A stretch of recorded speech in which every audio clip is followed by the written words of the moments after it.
All right, guys, welcome back into part 2 of our official wide receiver rankings for the 2023 redraft fantasy football season. Last week we covered 11 players, the top 11 players that I think are going to be impactful at the wide receiver position for this upcoming season. Today we'll talk about roughly 11 more, maybe give or take a few based on how many honorable mentions I want to mention outside of the top 20. But a lot of fun to get into as we get into a little bit more of that muddy waters, a lot less clarity and a lot less consensus around those top 10, 12 guys. So as always, like the video, comment down below whether you think certain guys are too high or too low. Subscribe to the channel if you are new here, and let's go ahead and cue that intro.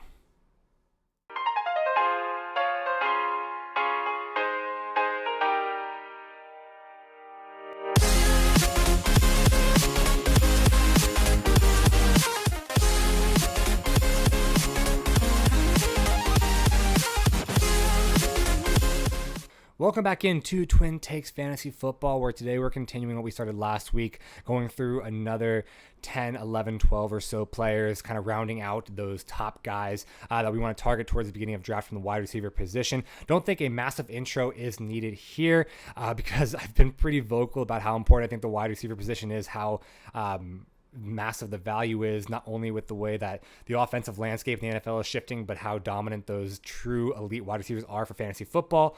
So getting all these guys in a proper order and proper valuation is going to be, a very big win if you can snag these guys early on in drafts. Why it was such a weird number, top 11 last week, not top 10. A lot of people are familiar with tier-based drafting, going by tiers across different positions. So we went through tier 1 and tier 2 last week. They're going to go through tier 3 and tier 4, maybe a little bit tier 4.5, some of those honorable mention guys. And let's go ahead, before we dive in, we'll recap what we had last week. Tier 1, top 3 guys, pretty consensus. Justin Jefferson at 1, Jamar Chase at 2, Cooper Kupp at 3. Don't think you'll find too much argument there. At 4 and 5 in that tier 1.5 era is Tyreek Hill and Stephon Diggs, guys that I think are just absolutely truly elite players, just a smidge outside of what I think those top 3 guys can produce, but certainly high-end wide receiver ones that I would be very, very happy with on my team. Certainly first-round targets.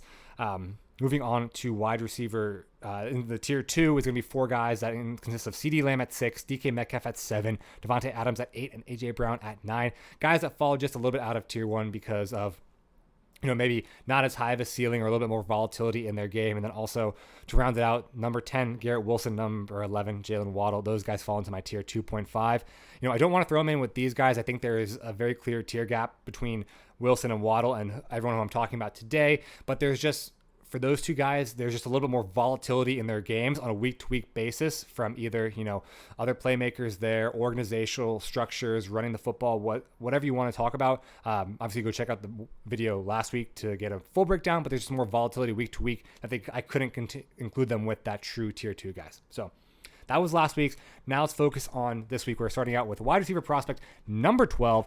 That's going to be Chris Olave from the New Orleans Saints, if I could spell his name properly. There he is. Let's go through some stats. His current ADP is at the 305, pretty fair ADP.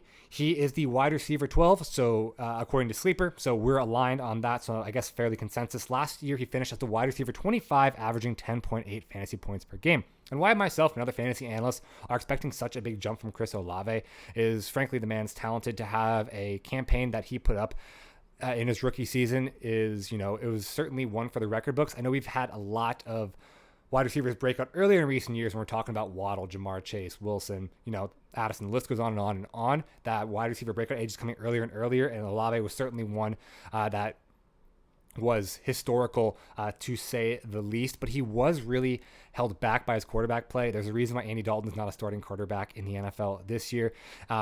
And Derek Carr is certainly an upgrade. He's certainly a much more competent quarterback, and I think his play style is going to fit very nicely with where Olave wins. Derek Carr, as long as he has protection under pressure, he's not that great, but as far as, getting the deep ball, getting on those go routes and really feeding Chris Olave down the field, Derek Carr is certainly capable of doing that. So if Chris Olave, I think, is a tremendously talented wide receiver, if he was attached to a higher end quarterback like a Joe Burrow, then we can talk about him getting in the top 10. But while Derek Carr is an upgrade, it's not a massive upgrade, and I still he's hamstrung just a little bit by that quarterback play, but still a guy that I'm comfortable taking in the third round. 305 might be a little rich for me. I think that's when you have to start incorporating the values of Jalen Hurts, a Josh Allen, maybe a Mark Andrews if he falls down to the third round. That's when you can start getting into those type of tier players. But certainly a guy that I wouldn't let slip out of the third round. Moving on to wide receiver 13, a guy that I am a little bit lower on than consensus, and that's going to be Amon-Ra St. Brown. Here we go. Third-year wide receiver for the Detroit Lions. He's currently going in the second round at 206 is his current ADP. It's a little rich for my blood. And Sleeper has him ranked as the wide receiver 10. Obviously, I'm a little bit lower on him than consensus. I just think there's a little more upside to his game from the wide receivers that I mentioned above him, whether it is a Wilson, Waddle, Olave. I think they just have more upside than what Amon-Ra has provided in years past.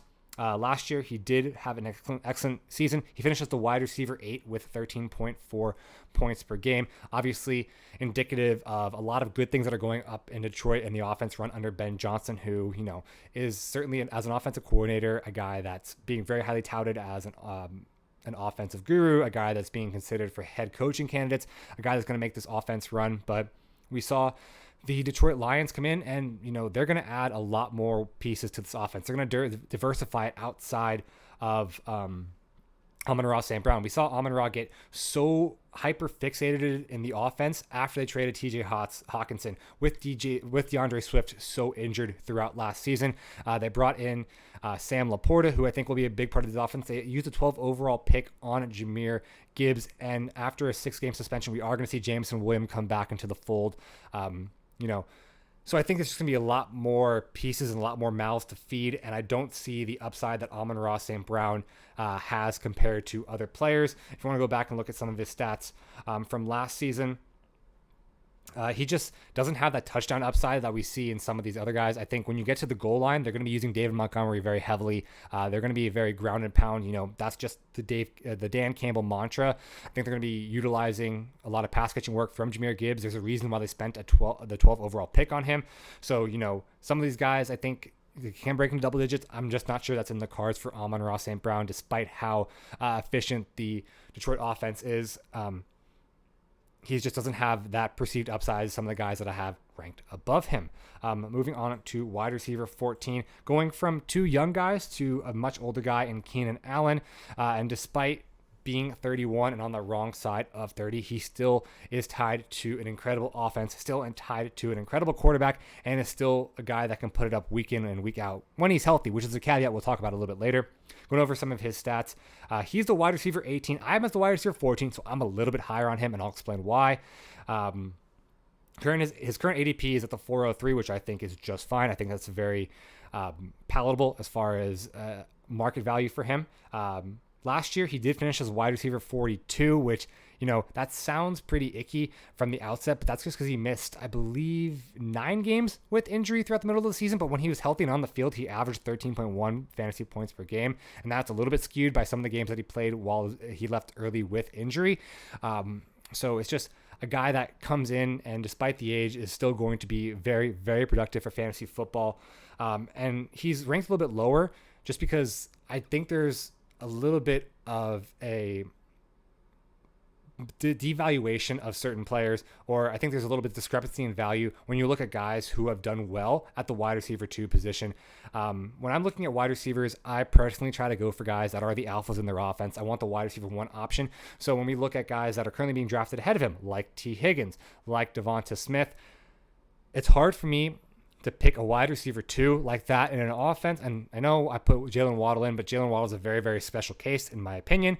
And I explained that last video, but if we're looking at Keenan Allen versus Devonta Smith, Keenan Allen versus a T. Higgins, I'm going to take the bet on Keenan Allen being the wide receiver 1 and getting the majority of the target share compared to guys that might see a small downtick in their volume compared to, having other high-end options that are going to be the first reads or second reads rather than T. Higgins or Devonta Smith. I think there's a lot of hype and excitement around the Los Angeles Chargers this year with the acquisition of Kellen Moore as the offensive coordinator. I think he'll do a lot better work in the passing game compared to what Joe Lombardi, the kind of farce that he put on the field the past couple years. So as long as Keenan Allen can stay healthy, I think he's truly going to be a dominant wide receiver and definitely comes in at, this top 15 kind of. I think he's definitely has the potential to finish as a top 15 wide receiver this year. Moving on to number 15, we just talked about him briefly. It's going to be T. Higgins for the Cincinnati Bengals. And again, I am slightly lower on him compared to consensus. Sleeper has him ranked as the wide receiver 14. I have him ranked as the wide receiver 15. So just slightly lower. His current ADP is 304. Last year, he finished as the wide receiver 17, and he had an average of 12.4 points per game. And I'm not sure why people are expecting him to make that big jump. Last year, he finished as a wide receiver 17, and that is with Jamar Chase missing 5 games with that hip injury. So we saw him have 12 games as a wide receiver 2 and 5 games as the wide receiver 1, and he still has only managed to muster a wide receiver 17. And I think just with Jamar Chase being on the field, it's going to seriously cap the ceiling that T. Higgins can have. There's no way that T. Higgins, despite how talented he is, I do believe he's an incredible wide receiver. It's just his upside is never going to be what, a Keenan Allen will be, what a Chris Olave will be, what an Amon-Ra St. Brown will be, just because Jamar Chase will be there. And for him to really explode into that top 15 wide receivers or be a top 10 wide receiver on the season, it would require a massive injury from Jamar Chase, or Jamar Chase missing the bulk of the season for some particular reason. And I'm just not a guy that's going to be betting on injury. I'm not betting on a guy to miss a season. So I'm kind of doing these projections based on the optimistic outlook on player health, unless there is a significant track record of injury history. So with that, T. Higgins, I think there's a high floor. I think 12.4 fantasy points per game is obviously something you really want, but I'm just not looking at that as, my wide receiver 1 or some guy that I'm going to rely on to lead my wide receiver core for fantasy football. I don't think the third round is out of the question. If I find myself, especially if I'm taking only one wide receiver in the first 2 rounds, if I'm going for a balanced approach and I take wide receiver, or if I'm going wide receiver in the first round and second round, or if I'm taking wide receiver, running back, or running back, wide receiver, I think T. Higgins is an incredible wide receiver 2 for your fantasy football team. I would just really want to get one of those top 10, top 11 guys to make sure I have a really strong top elite aspect to my wide receiver core. And if I've seen him fall down to, the 308, 309, I'm happy to scoop up T. Higgins there. Just if you have if you started out running back, or if you approach that strategy, or maybe you took a Patrick Mahomes in the second round and you don't have your alpha wide receiver yet, maybe lean on a guy that can potentially, might not have the floor that T. Higgins is, but certainly has more upside. Guys that we're going to talk about here in a few moments that, could explode into the top 10 just based on circumstances alone. But, with high risk, or with high reward also comes high risk with some of these players. That's going to wrap up our conversation on T. Higgins. Moving on, before we move on, that was our tier 3. So let's go ahead and recap that. Guys, Chris Olave, Amon-Ra St. Brown, Keenan Allen, and T. Higgins. 3 out of those 4 guys is kind of like the last era where I'm comfortable with them being my wide receiver 1 for the fantasy for my fantasy team. Olave, St. Brown, Keenan Allen. Okay, not my favorite thing to do. I'd rather grab one of those top 11 guys to be the wide receiver 1, but those 3 guys, that was my kind of like my floor as far as that. If I don't have a wide receiver by the time Keenan Allen goes off the board, then I know that I'm really, really in a pickle, and I need to start figuring out some really, really strategy, but hopefully you've prepped in order not to get to that degree. And then T. Higgins, not great as an alpha wide receiver, not great as my wide receiver 1 on my team, but I think his talent is too good and his floor is frankly too good to leave him, let him fall into tier 4. So that's tier 3. Next, we're going to dive into tier 4 with wide receiver 16. It's going to be Deebo Samuel, wide receiver for the San Francisco 49ers. Current ADP is in the 4th round at the 404 pick. He is a wide receiver 16. So Sleeper and I, again, are on consensus with where Deebo Samuel lies. Last year, he finished as a wide receiver 38, averaging 10.8 fantasy points per season. Again, after an incredible season by Deebo Samuel 2 years ago, he again got bit by the injury bug. And like I said, I like to be optimistic about players' outlooks when it comes to their injury, but with out of the 4 seasons that Deebo have played, 3 of them being heavily injury riddled, it's something that I really can't overlook when statting out Deebo Samuel. It's kind of hard. We have to pencil in 3 or 4 games a year where Deebo is going to miss because some injury that's going to creep up. I know there's some conversations around, are players really injury prone? Are they, or is it just freak injuries? And Yes, sometimes it is freak injuries, but I do think it's not a complete myth that players are injury prone. There's one guy, I forget his name off the top of my head. I'll try to remember it and include it in the comments if I do. But, he said the injury prone label is not entirely unfounded, because if you suffer an injury over and over again, you tend to find ways for your body to compensate for that weakened muscle or that weakened bone structure or whatever aspect of that body was rebuilt and is normally weaker than a naturally forming aspect of that body. And because you're finding ways to compensate other than a normal movement or a normal structure that your body would engage in, you're putting stress on parts of your body that normally wouldn't accrue that stress, and then they're going to get injured more easily. So with the way, I thought that was a very interesting take on it, with the, certain areas being weakened, your body finds ways to compensate that ultimately lead to more injuries. And I think that might be the case with Deebo Samuel, especially with so many injuries to his lower body, and with how explosive he is, that's certainly going to be a detriment to his play style. Also, another thing that I have an issue with is Brock Purdy continues to look like the wide receiver or the quarterback one for this offense, and there's just not a massive passing offense when Brock Purdy is going to be the guy leading under center for the 49ers. After he took over following Jimmy Garoppolo's injury, he averaged 16 passes per game. That is horrific as far as a passing offense. It was almost on par with what Marcus Mariota did. It's just Marcus Mariota's passes were wildly inaccurate, and Brock Purdy had a pretty high efficiency rate and high conversion rate. So at least some of these wide receivers and tight ends like a George Kittle were able to turn those into decent points. But, they're not getting, you look at an Olave, a St. Brown, a Keenan Allen being targeted or peppered with 9, 10, 11 targets per game. Debo's probably going to be seeing like 4, 5, 6 targets from Brock Purdy. Just not something that's going to continue to provide consistent efficiency from a fantasy football point. Also, you're dealing with a lot of mouths to feed in San Francisco, bringing in Christian McCaffrey. We know Kyle Shanahan loves his run-based offense. You also have Brandon Aiyuk posed to make a big leap this year. A lot of people projecting him to be very, very good for fantasy. And then, of course, you can't ignore George Kittle and his dominance in the pass game at the tight end position. It's just, I think that's going to lead to not a ton of opportunity for Deebo Samuel. And he'll be efficient with the opportunity that he gets. It's just not going to be a ton or effective enough to break him into that the top 12 wide receiver that he was projected to be last, even as recently as last offseason.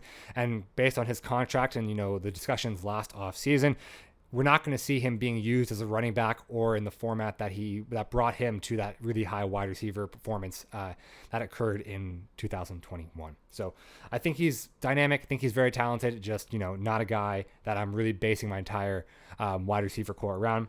Moving on to wide receiver 17, a guy that I think people are sleeping on a little bit. It's Terry McLaurin. Currently, he's ranked as the wide receiver 21 for Sleeper. I have him ranked a little bit higher at wide receiver 17. His current ADP is at the 4.5 turn, either the 4.12 or the 5.01 based on which platform you're going off of. Last year, he finished as the wide receiver 14, averaging 11.2 fantasy points per game. So I'm confused why he's fallen in consensus platform from wide receiver 14 to the wide receiver 21. Let's look at his quarterback. Well, he had Taylor Heineke last year. Sam Howell, it's not a downgrade based on, the accuracy, the play calling. I mean, the quarterback, it's not great, but it's still not a downgrade from what Terry McLaurin was dealing with last year, whether it was Carson Wentz or Taylor Heineke. And Sam Howell even played well in the couple games that he finished up the season with. And guess what? If Sam Howell doesn't perform, Teddy Bridgewater is a very competent quarterback. It's not ideal as far as the quarterback play you want to see tied to your wide receiver ones or your wide receivers that you're drafting highly in these drafts, but it's not something that Terry McLaurin is completely unfamiliar with. Also, they have an upgrade at offensive play calling. They brought in Eric Bieniemy, who has done incredible things with the Kansas City Chiefs. I don't think I need to go into much explanation on that for you guys. He has led the highest volume of passing attempts and highest volume of passing yards over the past 4 years with Patrick Mahomes. And I think, don't overthink it. Eric Bieniemy, great offensive coordinator, being added to this Washington team that has a good offensive line, that has good skill position players from the running back and the wide receiver spot. I think it's going to be just an upgrade overall for Terry McLaurin. And the fact that he's healthy, he's consistent, and he finishes the wide receiver 14, I don't think it's really, really fair to drop him all the way outside of the top 20. So this is a guy, at the back of the 4th round. If you started out running back, or if you started out wide receiver, running back, this guy is an incredible wide receiver too that I think is a tremendous value at the end of the 4th round. Moving on to wide receiver 18. This is where I know I wasn't super sold on wide receiver 2s in their own particular offense, and this is why I'm much lower on Devonta Smith than consensus. I have him here as my wide receiver 18. Sleeper has him as the wide receiver 13. His current draft position is in the 3rd round at the 307 spot. I haven't drafted him in a single draft yet just because I don't think that spot is a fair representation of the value he's going to deliver in 2023. Last year, he was the wide receiver 10, averaging 12.2 fantasy points per game, but we do have to remember that a lot of that came with Dallas Goedert on the sidelines.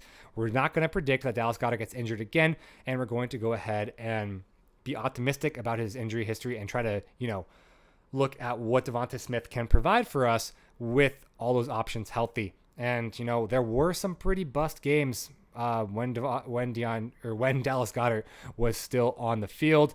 Probably screwed that up a few times, but, please forgive me for my jumbling of the words. I mean, who could forget week 1 of the 2022 where Devonta Smith put up 0 points? He goosed. And that's not indicative of the talent that Devonta Smith brings to the field. He is wildly talented. It's just there are so many mouths to feed and so many ways to run this offense for the Eagles. Also, a lot of the touchdown upside is going to be vultured away by Jalen Hurts and the run game. Once they get inside that 5-yard line, it is the amount of run plays that are run increases by like 17%. It is ridiculous. The double cheek push, the fact that they converted 92% of those plays, it's basically their go-to play whenever they need 1 yard or whenever they're on the goal line. And that touchdown is going to go to Jalen Hurts rather than Devonta Smith. The only way Devonta Smith really scores is going to be on long plays. And by that, I mean explosive passing plays of over 15 air yards. So with that, with bringing in, multiple running backs, with revamping the running back room with DeAndre Swift and Rashad Penny, with Dallas Goedert fully healthy, I just don't think he's going to see the same volume that led him to be successful, to be the top 10 wide receiver in 2022. I still think he's incredibly talented. He'll get a ton of opportunity for yards and points based on just how incredible this Philadelphia Eagles offense is and how efficient it is. It's just, again, similar to the way I talked about Debo with the 49ers. It's just a lot of mouths to feed, a lot of points that are going to be up for grabs for other players, and it's just something that, he's too far down the pecking order for me to take him at the wide receiver 13. And at the wide receiver 13, those are guys that you're drafting as your wide receiver 1. I would not feel comfortable with Devonta Smith as my wide receiver 1, which is why he falls down to wide receiver 18 for me. All right, moving on to our wide receiver 19 here. And this is a guy that I struggled with quite a bit because if I look at just the stats alone, it's a guy that I would honestly rank much, much higher, but there are certain concerns, not least of which is the fact that the Browns are a dysfunctional organization. But getting outside of, just the vibe check of the NFL team, let's talk about some actual stats. He's currently being taken in the 4th round at the 406. He's my wide receiver 19. Sleeper's a little bit higher, having him as the wide receiver 17. But last year, he was incredible for fantasy football. He finishes the wide receiver 9, averaging 12.2 fantasy points per game. So why, if he was so successful last year, is he falling all the way almost out of the top 20 for me? Well, this is a lot of projection. Again, he's getting a little bit older. He's almost 30. He will be 30 by the time the season rolls around. And a lot of it has to do is how well do you project DeSean Watson doing for the Browns this year? When we saw the DeSean Watson take over the offense, well, it was a couple miserable games for Amari Cooper right out of the gate. We had been grown used to him being an incredible wide receiver under Jacoby Brissett. But DeSean Watson had not played football in a year and a half. He looked incredibly rusty and not the caliber of quarterback that he was when we last saw him play in the Houston Texans. It is a massive projection and a massive leap of faith thinking that DeSean Watson is going to return to that level of play. And my personal opinion, and I've talked about this with Russell Wilson, with Aaron Rodgers, and with DeSean Watson, if, once that ledge comes for the quarterback, once you kind of lose it, once you fall off that cliff, and this is not really an age cliff for DeSean Watson. This is more of a rhythm cliff or like keeping yourself trained. It's really hard to get that back, and once it goes, it's gone, and it goes quickly. So I don't know if we'll ever see the Houston Texans DeSean Watson again, and if that's going to be, if the last 3 games are indicative of what we saw DeSean Watson's going to be playing for the next few years for the Cleveland Browns. It's very, very poor for Amari Cooper's fantasy outlook. And even if we do see if we do see DeSean Watson return to even 80% of what he was with the Texans, he is a rushing quarterback. He's not going to look for Amari Cooper down the field the way that Jacoby Brissett did under center. He's more inclined to rush the ball, taking away a little bit of that rushing upside for Amari Cooper. So again, between the age and mostly DeSean Watson, I'm very, very trepidatious about drafting Amari Cooper this year despite success last year. All right, guys, wrapping up our top 20 here with wide receiver number 20, maybe my hottest take of this list so far. It's going to be Commanders wide receiver Jahan Dotson. Everyone's sleeping on this man, and the hype is going around on Twitter or X, whatever you want to call it, the rest of social media, YouTube. It is not enough. This guy is an elite wide receiver. I think a lot of the conversation, his numbers kind of get fudged a little bit because he did miss 5. I like to say 6 games because that first game back, he truly wasn't really back. That should have held on for one more game, but he missed 5 games with a hamstring injury. But over the 11 games that he was on the field for, he was wildly productive, scoring 7 touchdowns. I mean, even in his debut, he scored 2 touchdowns. That's 5 more touchdowns than Garrett Wilson scored last season. So as far as a guy that is an elite wide receiver, elite catcher of the ball, and a guy that has a nose for the end zone, it's Jahan Dotson. And if he had stayed healthy for all 17 games, he's going to be mentioned in the same breath as an Olave or Garrett Wilson and probably be in the running for that offensive rookie of the year award as well. And the same argument that we applied to Terry McLaurin also applies to Jahan Dotson, including the fact that when Samuel Howell was on the field, he had a great connection with Jahan Dotson. Jahan Dotson had 2 really good games when Sam Howell was playing. And then again, with the increase and the massive bump to the passing game, I expect with Eric Bieniemy coming into the building, Jahan Dotson, I think, is an insane value where he's currently being drafted in the 7th round. I'm taking him in the 6th round without fail. Even in some of the deeper leagues, I'll be taking him in the 5th round, and I'm not regretting it. Yes, last year he finished as a wide receiver 50 because of that injury. But if you kind of take a look at the 11 games he played and then also remove that 1 game. So we're looking at 10 games because we're removing that 1 game where he just came back and wasn't playing very well and looked like not be 100%. He averaged over 10 fantasy points per game, which is an elite metric for a rookie wide receiver, almost on par and a little bit better than Garrett Wilson and a little bit less. Garrett Wilson was 10.2. Chris Olave was 10.8. If we remove that 1 game, Jahan Dotson's averaging 10.4. So that's why, you see these 2 guys in Wilson and Olave being drafted in the 2nd and 3rd round, and Jahan Dotson being drafted in the 7th round. It does not make sense. Go get him.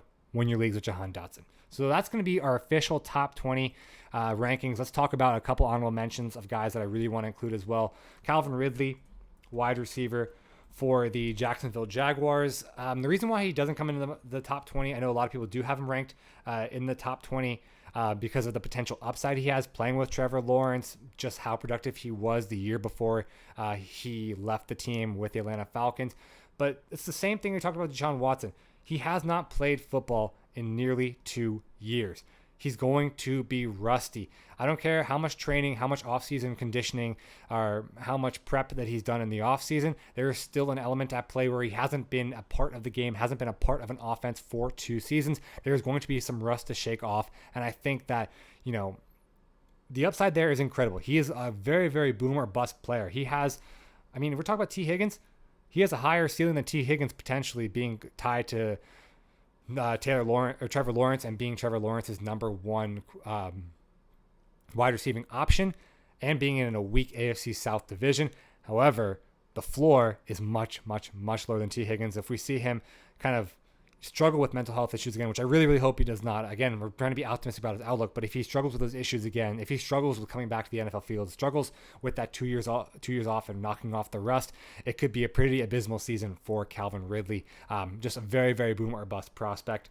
Outside of that, another guy that I'm a huge fan of and taking him kind of in the 5th round, Marquise Brown for the Arizona Cardinals. Obviously, last year was kind of a throwaway year for the Cardinals. It was absolute garbage.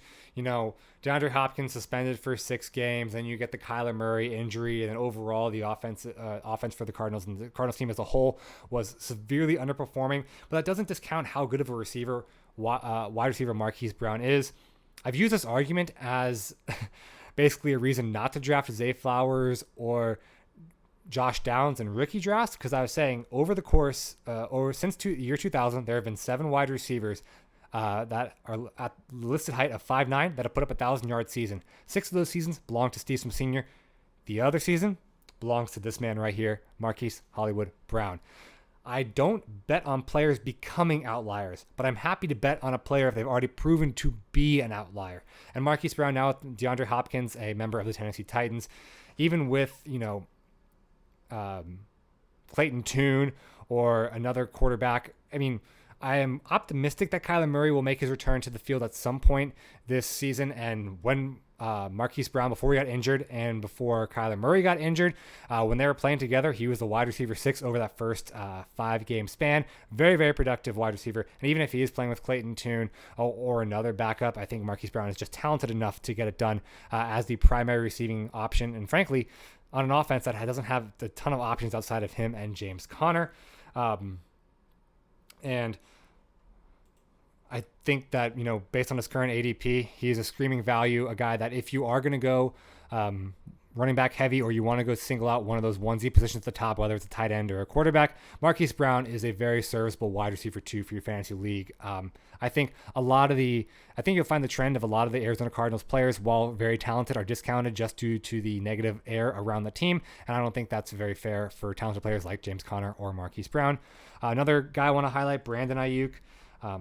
A lot of people really are high on him this year, thinking it's going to be like after 3 years in the league, this will be his real true breakout season. I don't disagree with that. I think Brandon Aiyuk is a very talented player, but the same concerns around Deebo Samuel also apply to Brandon Aiyuk because it applies to the pass catchers as a whole. Very, very limited passing pie to split up between all the guys catching passes, whether it's Elijah Mitchell, Christian McCaffrey,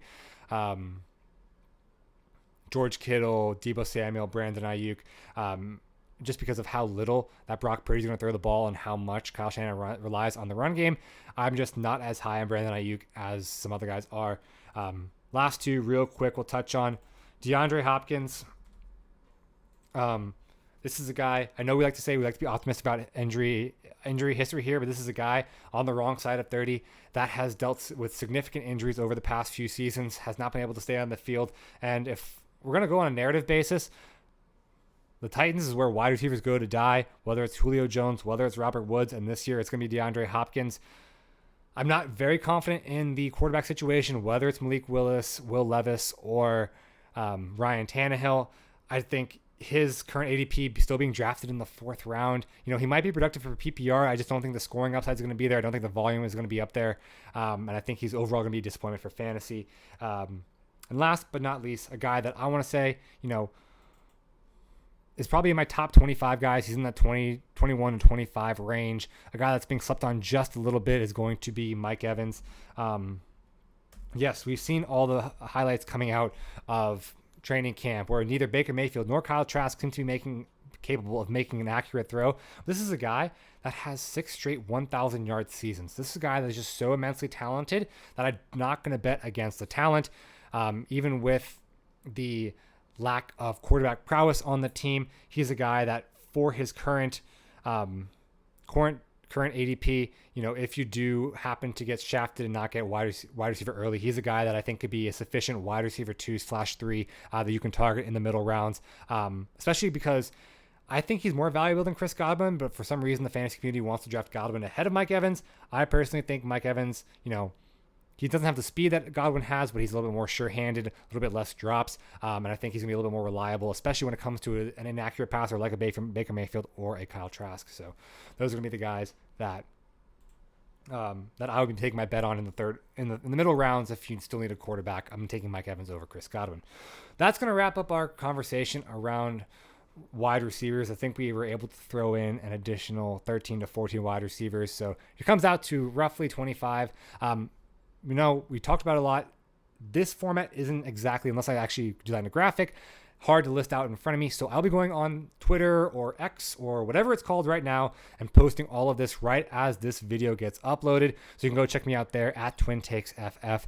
It'll all be broken down, and the tiers that I mentioned whether I see him in tier 1, tier 2, tier 3, tier 4, etc. That'll all be highlighted on the tweet. So if you need a visual recap, go check it out there. But until then, we'll be talking about running backs next time. So I'm sure everyone's going to be excited for that because that's just an absolute whirlwind of madness for the 2023 fantasy season. But until then, guys, take care.